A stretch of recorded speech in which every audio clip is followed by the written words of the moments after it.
Brunenburg, 27th of October 937. A man staggered forward and fell into the mud. Beside him, another knelt, nursing his head in his hands. Around them, though a victory for Aethelestan, though a defeat for the Northern Alliance, men, covered in muck and filth and mud, rain running over bodies that were not joining in the dying screams, as if the heavens wanted to wash away the shame of the day. Finan, some way off, was also kneeling, fending off sporadic lunges from Saxons, before scooping up the older man, his brother of sorts, before sinking back down in the mud, cradling Selarch Mac Constantine Ui Alpin. 88,888,888. Osrith was standing still, as the battlefield emptied of life. On the horizon, illuminated by the setting sun, square sails were retreating. A man staggered towards Osrith, his battle mind upon him, tore towards her, his axe raised, his feet bogged down in the mud. She didn't see him, lost as she was in her thoughts, fatigue on her limbs, pain in her shoulder. It was beginning to ache now. Osrith did not see when someone dispatched him, for she was making her way, wearily, for the man on the floor beside him, not too far away. She glanced the face of Selarch, Constantine's and Mary's son. She had not been able to save him as she had saved his father. She looked back to Domhnall, then spoke to her son, who looked up to Osrith, his arm shaking from the effort of holding a shield. Where is Constantine? He has fled, Mather, with Anlaf. They have gone. Osrith knelt to her son and squeezed at his shoulder, tapping it in a vague way of someone who felt they had to take charge despite being in shock. Domhnall was not crying out in pain as he lay dying. His banner,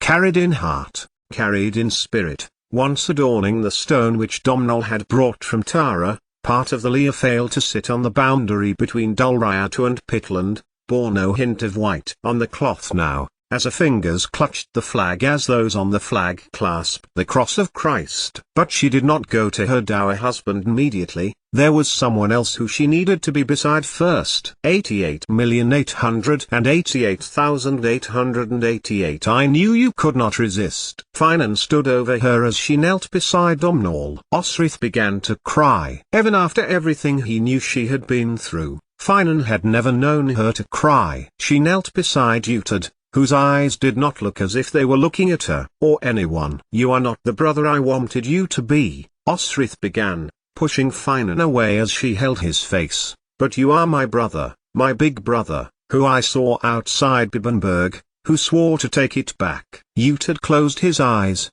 and then opened them, looking to Finan, then back to Osrith. His breathing seemed to have steadied, even though it was steadily slower. So you fought? I fought, Osrith confirmed. Am I dying? You've recovered from worse, Finan replied, when Osrith said nothing. This, he glanced to the stomach wound, is nothing but a scratch. He moved so Osrith would not see. It was death, it could be nothing else. Anlaf is gone, Osrith told him, Constantine too, and Selarch. The facts were coming out evenly, stoically, though her eyes could not contain the tears that were reforming behind her eyes. Selarch, he repeated, and Osrith wondered whether her brother was remembering the time he had taken the boy as hostage to the surety of Constantine not invading Northumbria, or Bibbenberg lands. At least, he had kept that promise, Osrith told herself. And Ildub? Uhtred asked. And this time, Osrith said nothing. Finan took her hand. He fled with Anlaf,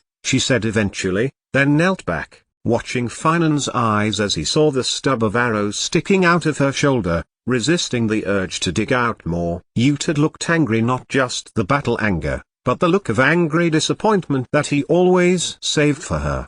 Did you get what you wanted, sister? Will Constantine take Bernicia to the wall as Aethelstan takes the rest? I fought beside you, in case you didn't notice. Osrith shot back, with familiar venom. I sent your son from the field and took his place. I fought for Bibbenberg. That is not what I wanted, Uhtred told her, scathingly. And what I wanted was my brother, who came with the head of the man who murdered his adoptive parents, to fight that day and take back your fortress. I wanted to be free of Elfric, not to have to flee for my life. But she did not move, she could not. He was her brother, and she his sister, whether he wanted that or not. I am a disappointment to you. It was nothing more than a statement of fact, no emotion, no plea for empathy. But still, Uhtred persisted, you want Constantine to have to the wall. No. This time Osrith shouted the rebuttal, and might have tried to attack him in her protest, had she not been injured, had he not been dying on the field of battle. I want what you want, an independent Northumbria, free of Alba and Mercia and Wessex.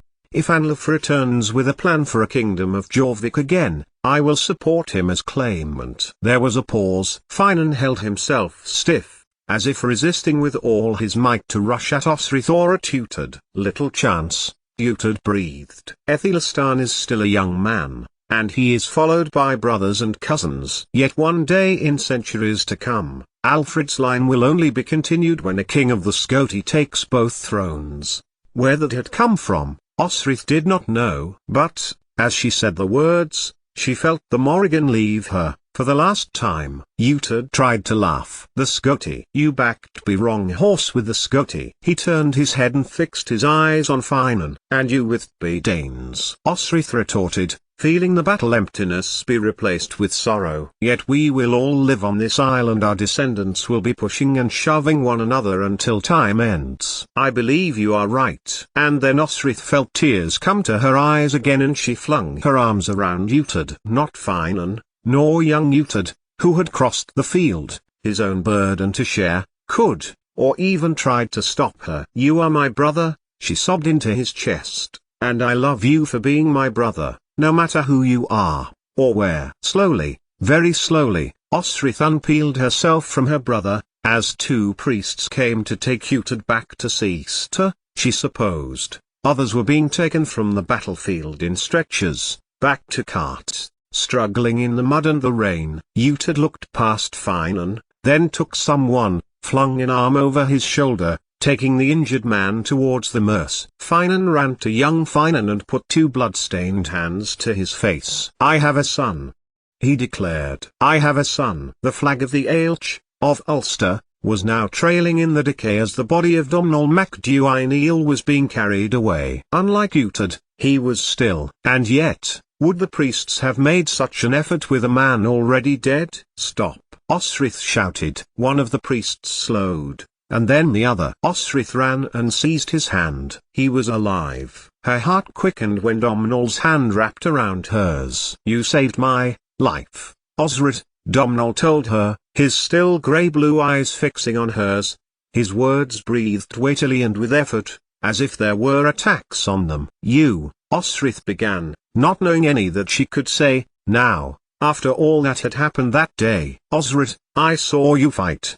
He broke off, blood appearing at the corners of his mouth. I turned my men from you. She made to shush him, but he waved his other hand towards her, not letting go of her hand with the other. You fought, like a sight. Like their Morrigan herself. It had begun, for them, when she had arrived in Doire, at the court of Malmuir, his mother, and Findliath, his father. He had loathed and despised her, scorned her, had been intrigued by her, and been her friend for the time ever after. And, for Domhnall and Osrith, it ended like this. Come to Irian, to Doire, he tried, blood pooling in his mouth and trickling down the side of his mouth. An internal injury, organ damage. Lungs, probably. There would be nothing that could be done for him. I will find you, Osrith promised. I will find Don Shada, and you. Osrith saw Domhnall glance at her face, and his features seemed younger, like the face she had once known. He then looked beyond Osrith and she turned, to see who Domhnall was looking at.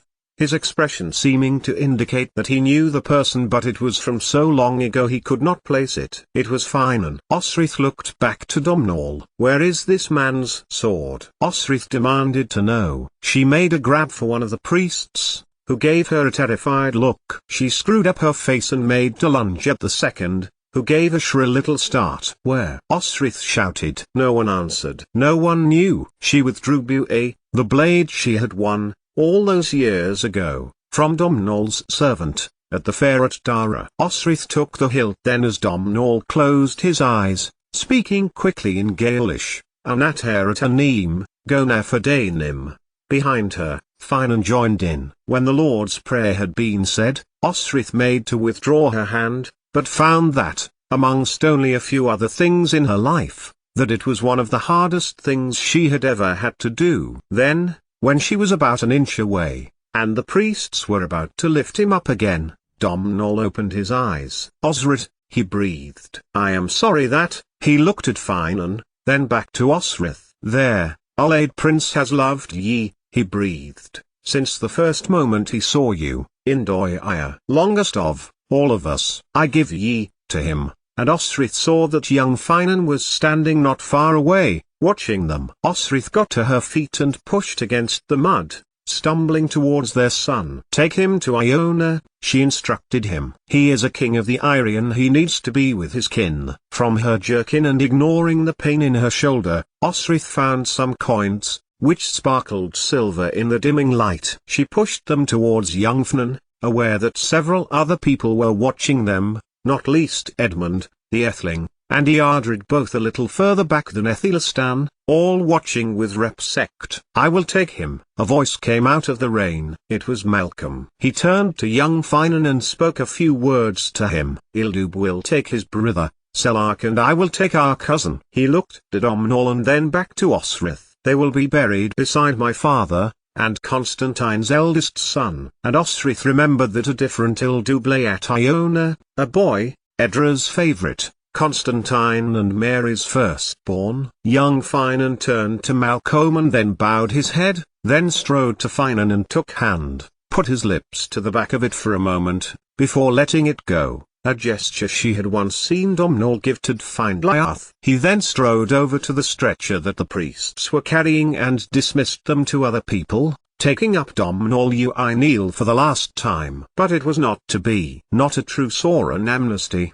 then, were the West Saxon princes and the Englaland king, for a circle closed Malcolm and young Finan's path. Edmund, Eardred, Athelistan, and his household warriors prevented them from moving any further. Osrith turned, and was astonished to see Uhtred on his feet. You have your victory, Athelistan, Uhtred continued, upright, and with his sword in his hand, his other clamped to his stomach. The Saxons will never leave these lands, and those surrounding the Saxon lands will never again attempt such a thing again. It was not a suggestion, it was a fact, deduced from the observable evidence of the day. Anlaf and Constantine had thrown all they had at Athelistan's Englaland, and it had not been enough. Without a word, Athelistan stood aside, and allowed the future king of Alba to leave with his kin. And all Osrith wanted to do was to cry out for news of Edra, of Anlaf's wife, and of their children and adopted children, about their well-being and their safety, in the hope that Thyra, her mother, would hear her and be pleased that Osrith had done what she had for her daughter. For it was true, in her heart, Osrith knew that it was Northumbria, and Bibbenberg, for her, as it had always been. Finan of Tbialate, Malcolm nodded, before he began to walk again. Uhtred of Bibbenberg, Osrith of Berwick.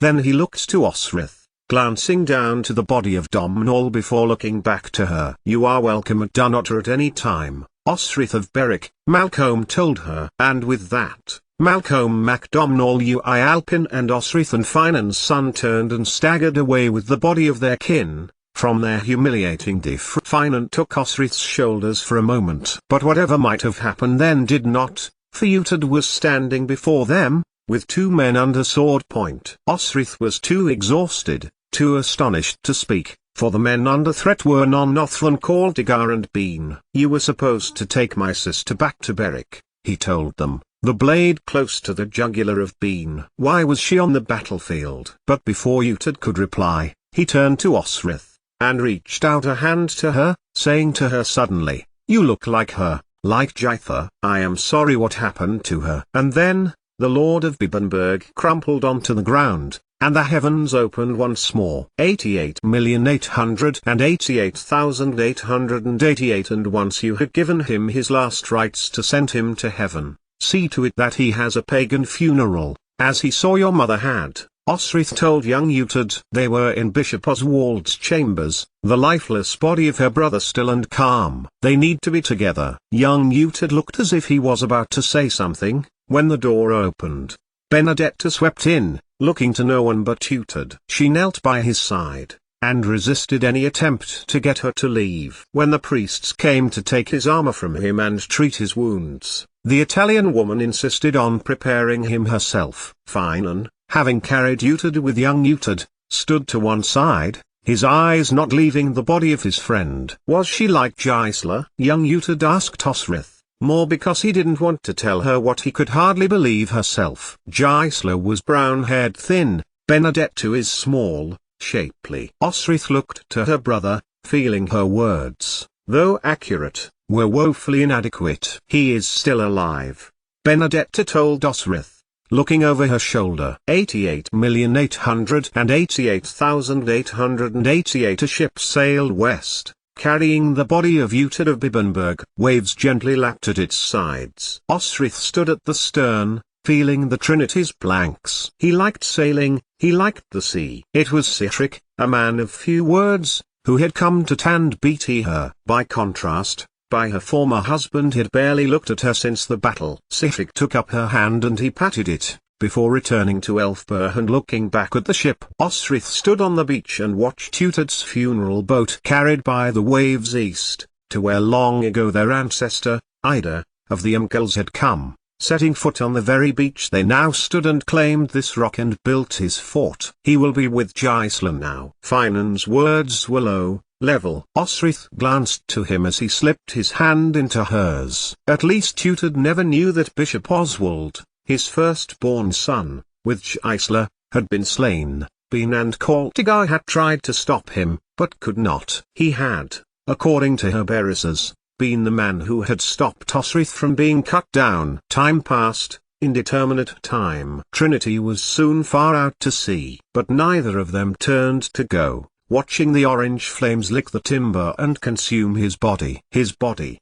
but not his heart. At the scepter of Bibbenberg, dug by all of them, Benedetta placed his heart, which she alone had carved from his body. It could have been any one of them, Finan, or Rigel, or Sihtric. But it was right that it was this woman, whose love for Uhtred had been pure, had been genuine. She wanted nothing more than him. She had given him comfort, had been the person who held him when he was frightened, listened to him when he was joyful, tended him when he was wounded. You never found many people who were everything. Uhtred had found two. Clouds played across the sun until the light, grey-yellow, stretched behind them, as if the west, the traditional destination for the dead, was reaching over the British Isles to grasp at what it had been cheated of. The light shimmed in the far-off sea, like the sun at high summer, and it looked for all the world that Uhtred of Bibbenberg was headed straight towards it. When she could no longer see the boat, Osrith reached out and instinctively felt for Finan's hand. They stayed together, hand in hand, eyes fixed on the horizon just a little longer, until at last her fingers curled around his before, eventually, turning and striding the sand back to the fortress of Bibbenberg. 88,888,888. In the days to come, Osrith would discover more deaths in that great battle. Constantine had escaped, but many nobles had not. King Owain of the Strathclyde Cymric had been slaughtered in the field, and worse, his two sons, Eochaid and Dyfnwell, had been blinded. A rumour had spread, as did rumours spread in days after battles, that Constantine had done it in order to annex Strathclyde. He had appointed Ildub, young Finan, to act as king in his place, for the line had ended for the Hen Ogledd, at least through Owain. You were right, young Uhtred told her, one morning, as seabirds caaed in the highest points of Bibbenberg. Osrith drew her eyes from the lone figure,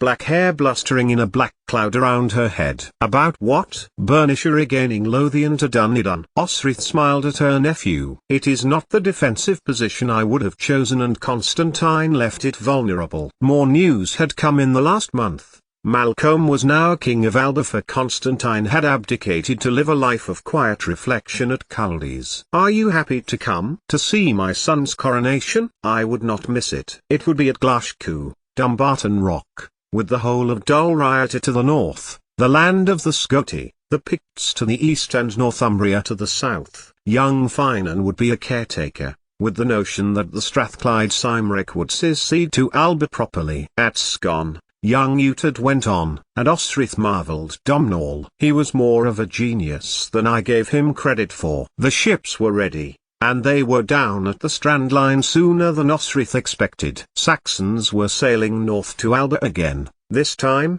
however, by invitation. Race you to the next. Oh, she heard Elena cry, exclaiming at her defeat when young Uhtred got to the first boat before her. Osrith looked up. Lindisfarne was just before them. They would sail beyond it, past Berwick, where she and Finan had returned to live, and up into the mouth of the Forth. Send me back to the Ullaid land when I die, Finan told Osrith, who could not have sat closer to her in the stern of the boat if he tried. Go back with my body, fulfill your promise to Domhnall. Truly? Osrith turned and Finan caught her surprised look with a kiss on their lips. Yes, under Donchada, Irian's Uineal had come to some agreement about the land, and the northern Uineals, at Doia, and the southern Uineals at Mych, Tara, had re-established as separate kingdoms again. Osrith looked to young Uhtred, captaining this boat, taking them north. He was alive, thanks to the no small part that Osrith had played. He favoured his father,